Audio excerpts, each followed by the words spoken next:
धृष्टच केतुश्चेकितानां काशीराजश्च वीर्यवान् पुरजित कुंती भोजश्च शैब्यश्च नरपुंगवः। नरपुंगवः नरश्रेष्ठाः, ये सब में नरपुंगव बहुवचन प्रयोग कर दिया है। इसे सभी का विशेषण बन जाता है। इसलिए विशेषण अनेक बहुवचन होने से, जबकि शैब्य तो अकेला एक है, उसका अकेले का विशेषण हो तो एक वचन होना चाहिए। लेकिन बहुवचन होने से इस श्लोक का तो सभी का विशेषण मानना है।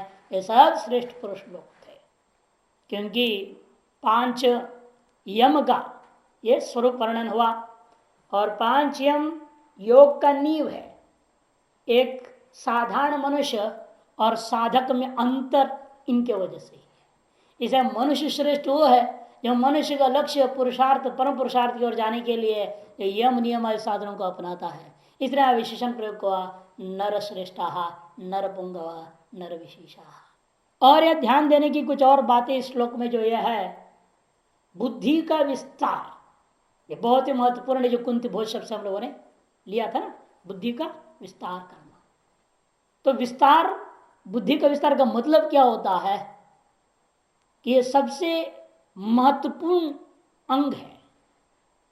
एक मैंने अस्तेयता का कारण, क्योंकि जो पर वस्तु है उसका तो चोरी होगा।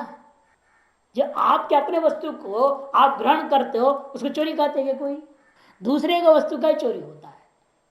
इसका मतलब अपने से भी दूसरा मानोगे तब न उसकी चोरी कर पाओगे। इसका मतलब बुद्धि की क्षुद्रता, संकीर्णता के कारण से आपको अपने से भी दूसरा दिखता है और उसकी संपत्ति लोभ लालच हो जाएंगे। और बुद्धि का विस्तार का मतलब क्या, सारा संसार मेरा ही है, अब किसका चोरी करो, चोरी का मामला ही नहीं हो सकता। सिर्फ बुद्धि में वाद जो विचारते वसुधैव कुटुंबकम, वसुधा मात्र कुटुंब है। आप ब्रह्मलोक तक कुटुंब मानना अपने तो और बड़ी बात है। ब्रह्मांड कुटुंब, पूरा ब्रह्मांड ही अपना कुटुंब मानना सर्वोच्च है। वो नातिकन से अपना लोक को ही मान लो, वसुधा को, पूरी पृथ्वी को अपना कुटुंब मानना थोड़ा क्षुद्रता आ गया बुद्धि में।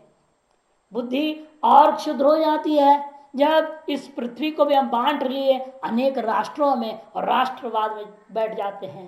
हमारा भारत है, भारत हार के सर रोते हैं, जीत गया तो खुश होते हैं किसी भी खेल आदि में, कि ये संकीर्णता है, क्षुद्रता है बुद्धि की। और उससे भी क्षुद्र हुआ है जो प्रांतवाद में टिक गए। हमारा उत्तराखंड पकड़ लिया, उत्तराखंड में सीमित कर दी, बुद्धि और क्षुद्र हो गई है ना, और क्षुद्रता में आ रहे हैं। प्रांतवाद, प्रांतवाद से क्षुद्र हुआ है जो जनपदवाद है। एक जिला मात्र पकड़ ले, हम जिला का अभिमान कर रहे हैं। जनपदवाद भी और क्षुद्र हो जाता है। अपने ग्रामवाद, जहां हम है वहीं के, गांव गांव को ले लिया, एक गांव पूरा हमारा, और गांव में कहीं कुछ भी हो जाए तो थोड़ा हमदर्दी रहती है उसके प्रति, सुख दुख में सब भागी हो जाते हैं और अभिमान रखते हैं। कोई आपके गांव के खिलाफ कोई बोल दे, लड़ाई हो जाएगी, है हमारे गांव की बेइज्जती कर, इतना अभिमान रहता है ना गांव के प्रति। ये और क्षुद्रता है। लेकिन और उससे भी क्षुद्र हो जाएंगे अपनी मोहल्लावाद, जो अपनी मोहल्ला है, अपनी वटार बोलते हैं ना, वटारा, तो उतने ही कोई मान लिया और उसी के अंदर अपने आपको कूप मंडूप बने पड़ा हुआ है, उतने में ही उस घेर में जितने भी लोग हैं उसी को अपना मान के चलता है। उससे भी क्षुद्र है परिवारवाद, अपने परिवार को ही मान रहे हैं, भाई बहन जितने वो उतने ही हम सब कुछ, अब बाकी दुनिया भाड़ में जाए कोई मतलब नहीं। उससे भी क्षुद्र है, उससे भी क्षुद्र है व्यक्तिवाद, सबसे क्षुद्र है व्यक्तिवाद, और वो आज दुनिया में फैल रहा है। विदेशों में तो यहां तक देखने को मिला हमें, और सब बोलते हैं we live together we are not married, हम साथ में रहते हैं, हम शादी वादी नहीं की है, और सब भोग रहे हैं, सब कुछ हो रहा है, बच्चा भी हो गया, फिर भी हम साथ में रहते हैं, शादी नहीं है, बच्चा भी हो गया। ऐसे भी घटना जब बच्चा माँ बाप की शादी का इन्विटेशन बांट रहा है, बाद में शादी 10 साल 12 साल बाद, ऐसे विदेशों में घटना है। इतनी व्यक्तिवाद है, वो किसी भी क्षण वो लात मार सकते एक दूसरे को। इसलिए हम कहें कि शादी के बाद छोड़ने में फिर बहुत झंझट है, वहां डाइवर्स करना पड़ेगा, फिर संपत्ति की बंटवारा हो जाएगी, लफड़ा ही लफड़ा। इसे कहते हैं हम शादी नहीं करेंगे, वी लिव टुगेदर, हम साथ रहेंगे, मौज मस्ती करते रहेंगे, बच्चा भी हो जाए उसको भी पालते रहेंगे, बच्चे भी कहेंगे, बच्चे को भी करना पड़ेगा, तो हमारे माँ बाप की भी शादी नहीं हुई है। बताओ कितनी विचित्र बात है, इतनी क्षुद्रता विचार में कि भरोसा नहीं है अगले के ऊपर, एक दूसरे पर विश्वास नहीं, बिल्कुल कभी भी एक दूसरे को छोड़ने को रेडी है। क्या पता हमको कभी छोड़ देगा, तो इस चक्कर में वो बंधन में आना ही नहीं चाहते। ये व्यक्तिवाद अत्यंत क्षुद्र बात है। इसका विकास का मतलब क्या, आप व्यक्तिवाद से परिवारवाद वाले हो जाइए, परिवारवाद से मोहल्लावाद में आइए, उससे ऊपर ग्रामवाद, उससे ऊपर जनपदवाद, उससे ऊपर प्रांतवाद, उससे भी ऊंचा श्रेष्ठ राष्ट्रवाद, उससे भी श्रेष्ठ वसुधावाद, उससे भी श्रेष्ठ आब्रह्मांडवाद। और जो आब्रह्मांड को ये स्व से अभिन्न मान लेता है, अपने स्वरूप में कल्पित मान के चलता है, तो वह सर्वश्रेष्ठ हो गया। वास्तविक के प्रति मूलभूत बीज है ये वाद विस्तृत। बुद्धि का विकास जैसे जैसे होता है आपके अंदर उदारता, इसको हम कहते हैं उदार होते गया, वो आदमी और उदार होते जा रहा है, और उदार होते जा रहा है। उदारा ये वही आगे कहेंगे भगवान साथ में, क्योंकि उसके हृदय का विस्तार हो गया, उसकी बुद्धि का विस्तार हो गया, और अपनी क्षुद्रता को तोड़ते जाता है, तोड़ते जाता है। वह अत्यंत आवश्यक है साधक को का विकास का द्योतक है, साधक के विकास का द्योतक। इसलिए साधु थोड़ा विकासवादी है ना, थोड़ा विस्तार है, उसकी एक परिवार से मतलब नहीं, हजारों परिवार उसका अपना परिवार है, वो सारे भक्तों को अपना मान के चल रहा है। लेकिन उसमें भी एक क्षुद्रता आ जाती है, उनमें से एक भी भक्त हटने लग जाए तो परेशान हो जाता है, दुखी हो जाता है, अरे एक बकरी छूट गया, एक भगत अलग हो रहा है, वो भाग रहा है, तो ठीक नहीं है तो कम से कम व्यक्तिवाद नहीं है उसके अंदर, परिवारवाद नहीं है, मोहल्लावाद नहीं, सबसे उठ गया और हजारों परिवारों को अपना परिवार मान के चल रहा है। और उसमें कोई धनी भगत अलग होने लग जाए तो और मुसीबत हो जाता है, विशेष दुख होता है। साधारण भगत चला जाए कोई बात है, जाने दो, फालतू आता तो खाते पीते जाता था, अब जाए तो चला के जाए। ऐसे आए जो हर बार आवे तो चाय पी के जावे, वो ना आवे तो ठीक ही है। ऐसे भी संतों को देख रखा हूं मैं, ऐसे लोगों से मिला हूं ना, ऐसे लोगों के पीछे गया आया, देखा तमाशा सब। ये क्षुद्रता है वहां भी, इसलिए भले साधु हो गया लेकिन अभी क्षुद्र बुद्धि है, इनका विस्तार के बिना आगे बढ़ नहीं सकता आदमी। और जब आगे नहीं बढ़ेगा तो त्याग कहां से करेगा वो, तो शैव्य से गुण नहीं आएगा, अपरिग्रह ये नहीं बन सकता। त्रिधामन्युश्च विक्रांत उत्तम औजाश्च वीर्यवान सौभद्रो द्रौपदेयाश्च सर्व एव महारथा। युधामन्युश्च विक्रांत, 5 नियम के बारे बता रहे, देखिए युधामन्युश्च विक्रांत, युधामन्य इसका विचार हमने कर दिया है, वैसे शब्दों का अर्थ तो कर चुके हैं लगभग। शौच का संकेत कर दिया था, विक्रांत संतोष का, उत्तम औजाहा पर चलना है, उत्तम औजाहा, उत्तम ओजो ये शाम ते, उत्तम औजाहा बहुवचन है, पंच ज्ञानेन्द्रियों का तप को लेकर बोल रहा है, ये पंच ज्ञानेन्द्रियों का तप का सूचक है। तपस्वाध्याय ईश्वर प्रणिधानानि है ना, तप है ये।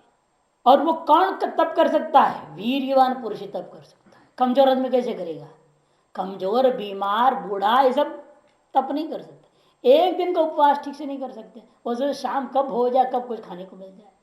और आजकल तो वीर्यवान अपने आप को माने जवान भी फड़ार खा लेते हैं, फड़ार के ना कैसे, तो एकादशी का दिन भी कुछ खाने को चाहिए। और निर्जला में भी इसलिए निर्जला युक्ति निकाले, तार की तर्क खोपड़ी है, अपना बुद्धि जिह्वा के स्वाद को छोड़ नहीं सकता, क्या कहता है पता है, चालाकी वो करता है, हम आम का रस निकाला है, उसमें एक बूंद पानी भी नहीं डाला, निर्जला हो गया, वो आम रस सूखा थोड़ी आम का रस बना लिया हमने, आम को निचोड़ दिया है पूरा, आम निचोड़ करके हम 2 लीटर पी लेंगे, लेकिन उसको घोल घालने में कुछ पानी एक बूंद इस्तेमाल नहीं किया, इसे निर्जला में उससे चल जाएगा, वो फड़ा खाएंगे। और उसमें इलायची वगैरह भी, सब निर्जला तो है ना, वो सूखे आइटम है, ड्राई फ्रूट्स है, तो वो सब डाल डोल करके अपना पी। कहने की निर्जला एकादशी हो गया हमारा, बढ़िया। तो वीर्यवान नहीं है, सब तब कमजोर है आज के लोग, एकादशी भी ढंग से नहीं करते। जो वीर्यवान व्यक्ति है वही तप कर सकता है, इसलिए विशेषण दिया वीर्यवान उत्तम औजाश्च। यदि भी एक वचन वीर्यवान, उत्तम औजा बहुवचन है। अति वीर्यवान विक्रांत विक्रांत युधामन्यु वीर्यवान सौभद्र, ऐसा विशेषण वीर्यवान शब्द का एक वचनांतों के साथ भी जोड़ना है। सौभद्र, सुभद्रायापत्यम सौभद्र, अभिमन्यु, अभिमन्यु का नाम है ये। सुष्टु भद्रम कल्याणम भवती यया सा सुभद्रा तस्यापत्यम सौभद्र। सुष्टु माने भद्रम कल्याणम भवती यया होता है जिससे, उसका नाम सुभद्रा, तस्यापत्यम सौभद्र। ये स्वाध्याय। कल्याण होता किससे? कल्याण तो स्वाध्याय से, शास्त्राध्ययन से ही कल्याण है। अतएव कल्याण का जो साधन है वो सौभद्र। ऐसी बुद्धि को सुभद्रा, उसका अपत्य हो स्वाध्याय। सुष्टु माने भद्रा, भद्रा का अर्थ हो गया कल्याणम यया, कल्याण की प्राप्ति होती है जिसके द्वारा, ऐसी बुद्धि हो गया। उस बुद्धि से जन्य क्या हमें कल्याण देता है? वास्तव में स्वाध्याय ही कल्याण देता है, इसलिए स्वाध्याय लक्षित है सौभद्रा से। द्रौपदेयाश्च, द्रुपदया द्रुपदस्य अपत्यम स्त्री यदि द्रौपदी, द्रुपद का बेटी का नाम द्रौपदी। उस द्रौपदी का जो 5 बेटे हैं, एक एक से एक जो हुआ था, वे द्रौपदेया। द्रुपद का अर्थ पहले कर चुके हम लोग। उनका जो बेटी द्रुह का अर्थ हमने अर्थ किया था, पहला वाला जो अर्थ लिया था वो लेना, ये वाला यहां वाला नहीं। पहला अर्थ क्या किया था? द्रुह शीघ्र गमनम, शीघ्र गति, स्वकल्याणम प्रति ये न स द्रुपद। पदम लक्ष्यम मोक्षम इत्यादिकम तम प्रति शीघ्र गति ये न स द्रुपद। तस्य अपत्यम स्त्री, उसका जो बेटी कौन हो जाएगा? भक्ति। भक्ति यहां पर द्रौपदी भक्ति का स्वरूप है, और उसकी जो संतान है वो द्रौपदेयाः। उसका संतान क्या होगा? जिसके अंदर भक्ति है वह ईश्वर का शरणागत होता है, ईश्वर प्रणिधान को कहा जा रहा है द्रौपदेयाः। क्योंकि जिसके हृदय में भक्ति नहीं, वो किसी को नमस्कार ही नहीं कर सकता, तो ईश्वर को क्या नमस्कार करेगा? ईश्वर के सामने साष्टांग नमस्कार करना, भाई ये आप द्वैत संप्रदाय वाले में यहाँ जाओगे देखेंगे, पता चलता है। माध्य संप्रदाय वाले के वो मंदिर में जब भी घुसेंगे 21 प्रणाम करेंगे, 21 बार दंडवत। और पूरा दंडवत ऐसे नहीं कि वो थोड़े लेट गया, थोड़े कट फिर नीचे हो गया, ऐसा नहीं, पूरा खड़ा होंगे। खड़े होके पूरा राउंड मारेंगे हाथ जोड़ करके, राउंड मार के फिर दंडवत मार, फिर खड़े होना है, फिर घूमना है राउंड, फिर दंडवत 21 बार। भगवान कृष्ण के सामने मंच बना हुआ है चबूतरा टाइप, उनके जो सन्यासी आएंगे वहां पर सब उस पर जाएंगे, सर साष्टांग दंड मारते 21 बार मारेंगे तब आगे जाएंगे। और दिन में कई बार आना जाना पड़ जाता है उस रूट से, और इतनी बार उनको 21 बार चक्कर दंड मारते रहते हैं। भक्ति है, भक्ति के बिना प्रणाम नहीं हो सकता। ईश्वर का प्रणिधान, ईश्वर की शरणागति भक्ति का ही संतान बनते, भक्ति का ही उपज है। इसलिए यहाँ पर द्रौपदी शब्द से भक्ति लेकर के उसके संतान भूता ईश्वर प्रणिधान को लिया जाता है। इस तरह 5 नियम आ गया आपका, है ना? शौच संतोष तप स्वाध्याय ईश्वर प्रणिधानानि नियमाः 5 हो गया। सर्व एव महारताः, सब के सब महारथ है। यहां महारथ शब्द की व्याख्या अलग कर देंगे, इसलिए सर्व एव महारताः। महारथ किसे कहते हैं? यद्यपि लक्षण लगभग युद्ध से संबंधित भी रहेगा और यहां भी उपयोगी होगा। देखिए, आत्मानं सारथिंच अश्वान रक्षण नक्षतम आयुधय्यो युद्धत्ययुतौ वीरैः सह महारथ उच्यते। उसको महारथ कहते हैं जो अपनी रक्षा कर लें, सारथी की भी रक्षा करें, घोड़ों की रक्षा करें, ऐसे लड़े जिससे कि घोड़े को बाण नहीं पड़नी चाहिए, अगले का बाण। और युद्ध का सबसे कुशलता यही होता था, सबसे सारथी को मार देते थे लोग। सारथी ही मरी गया तो घोड़े को कौन इधर उधर भगाएगा? वो खुद घोड़े को भी संचालन करेगा, वो बाण भी छोड़े कैसे कर नहीं कर सकता, वो फंस जाता था। इसे कुशलता वो है वे योद्धा का जो अपने सारथी की रक्षा करे। केवल अपना तो करेगा ही लड़ने के लिए, आत्मान सारथिम अश्वांच रक्षण, और घोड़ों को भी रक्षा करते हुए। तो घोड़े मर जाए तो अर्थ कैसे भागेगा, आगे कैसे बढ़ेंगे, शत्रु सेना के अंदर घुसेगा कैसे वो। इसलिए आत्मान सारथिम च अश्वान रक्षण अक्षतम, अश्वान रक्षण अक्षतम कहीं नहीं है, वो ऊपर से लिखा हुआ है, ढूंढो पर। आयुध ही यो युद्धति अयुतैर्वीर, यो युद्धति अयुत ही मैंने 10,000 वीरों के साथ जो लड़ता, कमजोरों के साथ नहीं। अयुतैर्वीर स महारथ इत्युच्यते, उसको महारथ शब्द से कहा। अब ये देखो अध्यात्म घट जाएगा कैसे। आत्मान अपनी रक्षा करे पतन से, सारथी बुद्धि की रक्षा करे पतन से, घोड़े इंद्रियों की रक्षा करे पतन से।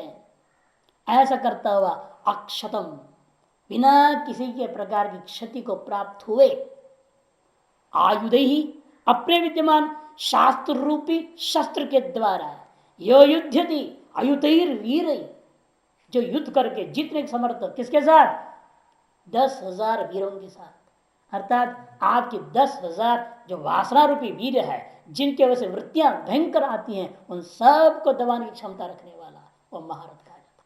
असाधारण साधक नहीं, असाधारण साधक है जो सकल वृत्तियों को शमन करने की क्षमता रखता है, सारे चीज की रक्षा कर रहा है, सारा व्यवहार करते हुए इनकी रक्षा कर रहा है, पतन होने का कहीं भी गुंजाइश नहीं छोड़ता।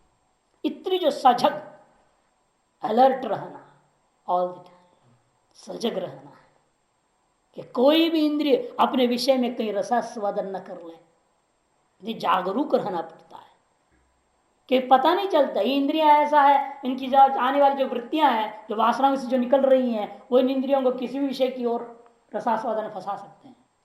और एक दो वासना नहीं, और वासनाएं कोई कमजोर नहीं है, एक से एक बलवान है। एक को दबाते हो और देखते रहो, इतने में दूसरे ऐसी वासना खड़ी हो जाती है, आप बह जाते हो, कठिन होता है। इतनी सजग रहना है, हर वासना से जन हर वृत्ति पर पूरी दृष्टि रखनी है, सकल व्यवहार करता हुआ भाई किसी भी इंद्रिय, मन, बुद्धि, अहंकार, चित्त कोई भी उस वृत्ति के साथ आसक्त भाव से संबंध न करे। इतना ध्यान रखने वाला वही उचित ज्ञान मार्ग के योग्य साधक है। इसलिए ज्ञान मार्ग की समाप्ति में दुर्योधन शब्द प्रयोग करता है महारथा, यहां समाप्त हो जाता है। इससे आगे आपने खुद के बारे में बोला अस्माकं तु विशिष्टा, ये बोलेगा अनधिकारी का लक्षण इसके बाद शुरू होगा। ये अधिकारी का लक्षण आ गया, ये इसमें पूरी की पूरी यहां पर मानना है आपको। या तो 24 विवेकादि संचष्ट 24 कैसे हो जाता है विवेकादि है, विवेक 1, वैराग्य 2, कुल 3 हो गया ना, 3 हो गया, वैराग्य 2 और षट संपत्ति। षट संपत्ति में शम 5 और 4 9, ज्ञानेन्द्रियों के शमन और अंतःकरण चतुष्टय के शमन 9 है ना आपके पास कर्ण। हाँ नो नो नो क्षमा ओनली एंड दमा 5 कर्मेंद्रिय, ज्ञानेन्द्रिय 5, अंतगण चतुष्टय 5 + 4 9 हो गया वो है। और दम से कर्मेंद्रिय होती दमन करना, वो 5 है वो है। अब लगा लो 2 1 3 9 12 और 5 17 हो गया। और उसके बाद तितिक्षा, तितिक्षा कितनी होती है 3 है ना, 17 3 20 हो गए कि नहीं हो गए 20 तितिक्षा। और उपरति 1, श्रद्धा 1, समाधान 1 और मुमुक्षुता 1, ये 4 हो गए नहीं है, 20 और 4 24 हो गया। ये साधन चतुष्टय विस्तृत रूपेण 24, संक्षिप्त रूपेण 4 कर दिया जाता है ना। विवेक, वैराग, षट संपत्ति, मोक्षता, 4 कर दिया। प्राण द्वंद्व, शरीर द्वंद्व, मन का द्वंद्व। शरीर का द्वंद्व क्या है? शीतोष्ण। प्राण का द्वंद्व भूख प्यास, और मन का द्वंद्व सुख दुख। इन तीनों का सहन करना ही तितिक्षा है। इस तितिक्षा 3 प्रकार की हो जाती है। द्वंद्व त्रय का सहनम, इस तरह से ले लिया आप। अथवा दूसरे में गया था, पहला श्लोक में संतुष्ट ले लो, और ये 2 श्लोकों से 5-5 करके आपने लेना है यम और नियमों को। और यहां भी देखिए 24 नाम पूरे कैसे हो रहे हैं। 24 नाम से लेना है ना 24 तत्व को, कैसे हो रहा है वो भी समझ लेना। शूरा मुमुक्षुत्व, भीम और अर्जुन से श्रद्धा और समाधान 2, युधान विवेक, विराष्ट्र से वैराग्य, द्रुपद से वैराग्य पर अपर और पर 2, कितना हो गया 7। फिर धृष्टकेतु, चकिताना, काशराजश्च, पुरुजित, कुंतीभोज, शैब्य, युधामन्यु, विक्रांता, उत्तमौजा 5 से लेना। सौभद्र, द्रौपदी 4, अंतकरण चेष्ट के हिसाब से 24। इस तरह से 24 इनसे बोहित हो रहा है। और शमदम के दृष्टिकोण से लेंगे, उत्तमौजा से 5 ज्ञानेन्द्रिया, द्रौपदी से 5 कर्मेंद्रिया। इस प्रकार से 24 संख्या पूरी हो जाती है। और उधर केवल 8 संख्या है देखना।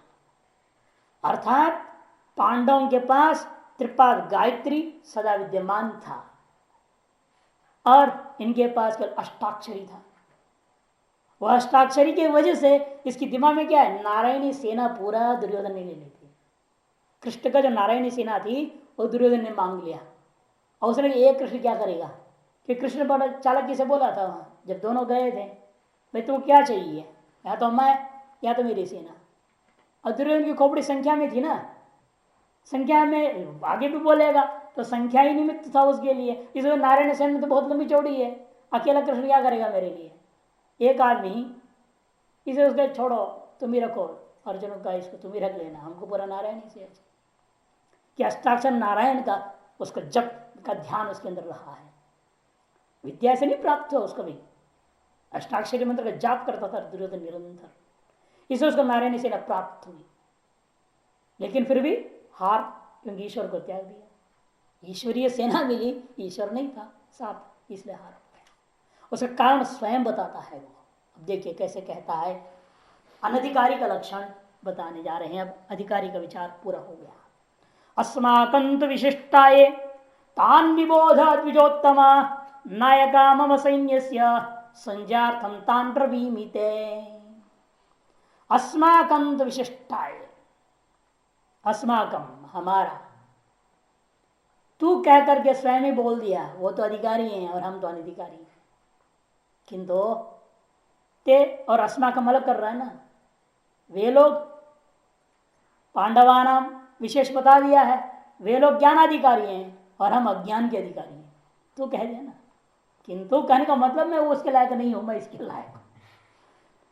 वो ज्ञानाधिकारी लोग हैं और हम अज्ञान के अधिकारी हो, विजय के अधिकारी हम हार के अधिकारी है, वे मोक्ष के अधिकारी हम बंधन के अधिकारी है। ये अपने आप को तू कैसे स्थापित कर।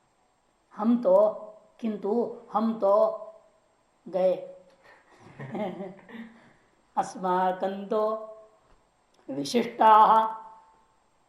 विशिष्टा का मतलब ही क्या होता है, परिच्छिन्ना, परिच्छेद युक्ता।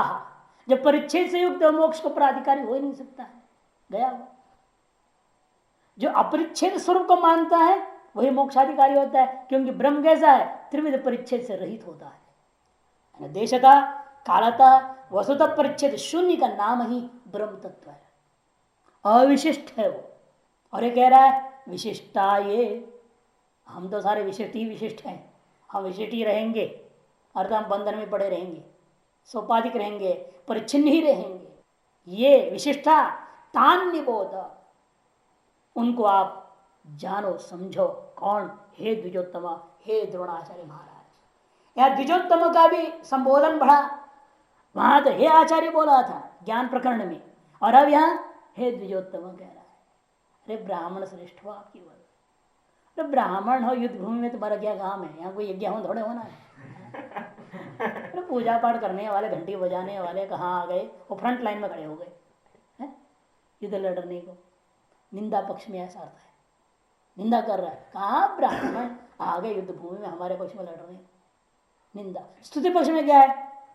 साधारण ब्राह्मण तो डरपोक होते हैं, युद्ध भूमि को युद्ध के नाम पे भाग जाते हैं, लेकिन आप द्विजों में उत्तम है, श्रेष्ठ ब्राह्मण, इसलिए आप हमारे पक्ष में लड़ सकते हैं। स्तुति पक्ष में दोनों दे रहे हैं, टीकाओं में भी आ रहा है, दोष्ट पक्ष भी, दोनों पक्ष बताते हैं। दोनों पक्ष से लाभ क्या है? निंदा पक्ष है उकसाने के लिए, दिखाऊंगा अरे ऐसे तुम ऐसे बोल रहे, किसी को कह दो ना, आप उसके सामर्थ्य को थोड़ा घटा के बोलो, वो क्या करता है कैसे बोलते हो, मैं कर दिखाता हूँ, उकसा देता ना उसको, एकदम मन में आ जाता है, क्या समझ रखे हमको, हम कर दिखाएंगे तुमको। तो वो उकसाने के लिए निंदा होती है। स्तुति जो किया जाता है, स्तुति के क्या लाभ है? तो आशीर्वाद प्राप्त होता है, प्रसन्न होगा, मेरी स्तुति कर रहा है, तो पक्ष में लड़ेंगे भी, आशीर्वाद भी प्राप्त हो जाएगा। इसे दौष्टि पक्ष में, यहाँ स्तुति पक्ष में, दोनों दृष्टिकोण से बड़ी कूटनीतिज्ञ है ना। दुर्योधन कोई साधारण तो था नहीं राजा, वहां कूटनीतिज्ञ। पहले भी कहा था ना एक बार, जानबूझ के क्यों गया राजा होते हुए द्रोणाचार्य के पास क्यों गया? राज उपसंगम, आचार्य उपसंगम्य, वहां बोला था यही राजनीति है। राजनीति में कुशलता होता है, जरूरत पड़ जाए अपने से छोटे के पास में भी जाकर हाथ जोड़ना पड़ता है, ताकि उनको अपने पक्ष में करना है ना। तीसरे कहते हैं यहाँ पर कि राजनीतिक कुशल होने के नाते वो दोनों पक्ष को इस्तेमाल करता हुआ ऐसे शब्दावली को प्रयोग करता है जिससे स्तुति भी गमन ना हो और निंदा भी गमन हो जाए। और जैसे उन्हें मालूम ही ना हो, ऊपर से घाव डाल दी, घाव पर नमक डाल दिया। तान निबोध, उनको निष्ठा पूर्वक जानो, नितराम बोध, बोध हेतु इत्यर्थ, उनको निश्चय रूपेण जानो है तुम्हारा शत्रु है और तुम्हारा मित्र कौन है, ये सही सही समझो। हमारे पक्ष में खड़े जो है ना, इनको मित्र समझना, निश्चयात्मक रूपेण इनको मित्र समझना और उनको निश्चयात्मक रूपेण शत्रु समझना। इसलिए द्रुपद द्रुपद 3 बार बोल दिया, द्रौपदी भी बोल दिया, 3 बार आया। द्रुपद पुत्रेण द्रुपदा द्रौपदेया, 3 बार शब्द लाया है द्रुपद को उकसाने के लिए, ये पक्का करने के लिए कि वो शत्रु सेना है, ये निश्चय करो। निबोध बीच में बोल रहा है। ये श्लोक का जो वाक्य है ये पूर्व का अंत से समाप्ति के बाद है और आगे के नाम लेने से पहले है। माने निश्चय आपको कर लेना है, पूर्व में जो नाम दिया वो सब शत्रु है, आगे जो नाम बता रहा हूं ये सब आपका मित्र है, ये निश्चय करके आप व्यवहार कीजिए। निबोध गृहस्थी को यही होता है ना, गृहस्थी मित्र हुआ करता है, सन्यासी इतना आसानी से मित्र नहीं होता किसी गृहस्थी का, क्योंकि डर रहते हमको भी ना सन्यासी बना दे। ये सब छोड़ा के छोड़ देगा, ये तो खुद तो छोड़ छाड़ के आया है, ये भी सब छोड़ा ही देगा, ये डर रहता है। इसे द्रोणाचार्य के बारे में बोलता है कि आप भी हमारे ही पक्ष में रहिएगा, हम तो प्रकृति के अधीन है, आप भी प्रकृति के अधीन रहिए, मोक्ष चिंतन छोड़ दो तुम। आप ब्राह्मण श्रेष्ठ हो, ब्रह्म ज्ञान आपके पास होगा, लेकिन ब्राह्माकार वृत्ति कर गया, समाधि नहीं लगाना है। और आप हमारे जैसे अज्ञानी बन के विशिष्ट भाव में रहकर, परिच्छिन्न भाव में रहकर, शत्रु मित्र राग द्वेष युक्त होकर के लड़ना है, ये बोध कराने के लिए कह रहा है। तान निबोध द्विजोत्तम। और नायका मम सैन्यस्य, मम सैन्यस्य नायका, मेरे सैन्य के जो नायक है उनके संज्ञार्थम, मैं नाम मात्र के लिए मैं गिन रहा हूं। तान ब्रवीमिते, आपके लिए मैं जान के उनके नामों को सुना रहा हूं। इसका इस श्लोक को अनेक प्रकार से तोड़ते हैं। न आयका मम, मम आयका न, मेरे इस राज्य प्राप्ति रूपी आय प्राप्ति में सहयोगी नहीं है, नाम मात्र के लिए सब है, उठपटांग है, फालतू लोग हैं। ऐसे निंदा पक्ष में न आयका मम सैन्यस्य संज्ञातम अतएव तान प्रविमिते, ये करते हैं। और दूसरा, मम सैन्य से नायका संतोपि, संज्ञार्थम, संज्ञा एवं प्रयोजनम, यह अर्थ लेना ना। संज्ञार्थम मैंने अर्थ शब्द से प्रयोजन, न तो मात्र अर्थ में। संज्ञा मात्र नहीं लेना, संज्ञा एवं बोधित प्रयोजन, उनका नाम से ही उनके प्रयोजन सिद्ध हो रहा है। ऐसे महान नायक हमारे सेना में है। स्तुति पक्ष हो गया, निंदा पक्ष में उल्टा अर्थ लिया जाता है, स्तुति पक्ष में अन्य से। ये द्विजोत्तम बोलने से सच निंदा तो नहीं हो सकता है ना स्वामी जी, क्योंकि उनका सेना का महासेनाधिपति बना दिया ना भीष्म जी के बाद। तो बाद में बना रहे ना, पहले नहीं ना। लेकिन पहले तो हाँ माइंड में होता शायद, नहीं तो नहीं ये नहीं है। इसीलिए क्योंकि बात यह होता है कि व्यक्ति का महत्व कितनी है ये शुरू में पता लग जाता है। अगर नहीं पता चलता तो कैसे महासेनाधिपति बनाता? वो तो बाद में बनाया मजबूरी में, शुरू में क्यों नहीं बनाया? शुरू में तो भीष्म जी थे, कोई जरूरी नहीं था उनको बनाना, वो तो वयस्क भी थे बहुत। बना जो द्रोणाचार्य को बना, जो धनुराचार्य हैं, एक विषय का महान ज्ञाता है, कोई साधारण पुरुष नहीं। और परशुराम का चेड़ा, उनसे विद्या प्राप्त किए थे, फिर उस पर ग्रंथ बनाया धनुर्विद्या का। भीष्म से भी महान है ये, लेकिन कारण क्या है? संशय दुर्योधन के पेट में भरा पड़ा है। ये बेईमान होगा, भरोसा नहीं। ये कब पांडव पक्ष में मार करेगा कोई भरोसा नहीं, उल्टा हम पर ही बाण छोड़ सकता है। इसीलिए उस पर संशय है, सामर्थ्य की वजह से नहीं, संशय की वजह से। सामर्थ्य का भाव भी उसको सेनापति नहीं बना रहा है, संशय की वजह से उनको सेनापति नहीं बनाया। और बूढ़े को काट दिया, भले बुढ़े हैं, इन पर ज्यादा भरोसा है मेरे को, इस पर भरोसा नहीं है। कर्ण पर भी विश्वास है, लेकिन विजय का भरोसा नहीं है। भीष्म पर विजय का भी है, विश्वास भी है, भरोसा भी है, इसलिए उनको आगे बढ़ाया। इसे यहां पर द्विज टीका में कर, द्विजोत्तम ब्राह्मण तत्व युद्ध अकुशलत्व, उसकी बुद्धि में भावना है, वास्तव में युद्ध में कुशल है वो। धनुर्वेद का आचार्य होना, परशुराम का शिष्य होना कोई साधारण बात नहीं। और परशुराम ने तो वो थे जो 21 बार पूरी पृथ्वी पर घूम करके सारे क्षेत्र जो अतिरथी महारथी सबको खत्म कर दिए थे, कहानी सबकी। कोई साधारण व्यक्ति नहीं। और उनका चेड़ा होना, उनसे पूरी शिक्षा प्राप्त करके विद्या के ग्रंथ, सूत्रबद्ध ग्रंथ बना दिया। केवल कला सीखने में कुशल नहीं थे, उस कला को अक्षरों में संयोजन करने में भी कुशल ब्राह्मण थे। ऐसे व्यक्ति जैसा खिलाड़ी लोग होते हैं, हर खिलाड़ी खेलता है, खेल के रिटायर्ड हो जाए, घर में पड़ जाता है। लेकिन कोई कोई खिलाड़ी होता है उस खेल की ओर दिखता भी है, उसकी बुद्धि काम भी करती। और ऐसे ऐसे खिलाड़ियों को देखा, ऐसे लिख देते हैं जो लिखते बिल्कुल होगा आगे। इतनी उनको अनुभव हो गया है, कौन क्या चल रहा है, कैसे चाल चल रही है, क्या हो रही है, सब वो पहले बता देंगे, वो सही हो जाता है। ये कुशलता है, ये हर व्यक्ति के अंदर नहीं होता है। इसलिए दोनों पक्ष ली जाती है। उसमें संशय दृष्टिया दुष्ट पक्षता लिया, दोष्ट पक्ष लिया जाता है, और सामर्थ्य दृष्टिया स्तुति पक्ष लिया जाता है। इसलिए उनके सामर्थ्य को लेकर के हम स्तुति करते हैं, और संशय की वजह से निंदा पक्ष लिया जाता है। इसलिए दोनों पक्ष यहां पर हर जगह घटाया गया। नायकामों से संजातम तान ब्रवीमिते, मैं उनकी सबके नामों को प्रयोजनानुसार यथा संज्ञा तथा गुण, जैसा संज्ञा वैसे गुण वाले थे हमारे भी आज। क्योंकि भले ज्ञानाधिकारी यथा संज्ञा तो गुण होता है, लेकिन ये भी कम नहीं होते। अनधिकारी भी अपने आप में सक्षम होता है। भले ज्ञान के अनधिकारी है ना, लेकिन संसार के तो अधिकारी है। आप ब्रह्मलोक पर्यंत अधिकारी लोग हुआ करते हैं, कर्मी होता है, उपासक होते हैं, साधक होते हैं, वो भी साधक है, कम नहीं है। लेकिन उनकी साधना का फल आप ब्रह्मलोक पर्यंत परिच्छिन्न फल फला होता है। से ज्ञान दृष्टिया मन अधिकारी कहते हैं, इसलिए ये मत समझो तुच्छ है, वो तुच्छ नहीं है। इसलिए संजातम से प्रयोग करता है। ये भी कोई अपने आप में कम नहीं है, लक्ष्य बिगड़ा हुआ है। इनका लक्ष्य बिगड़ गया।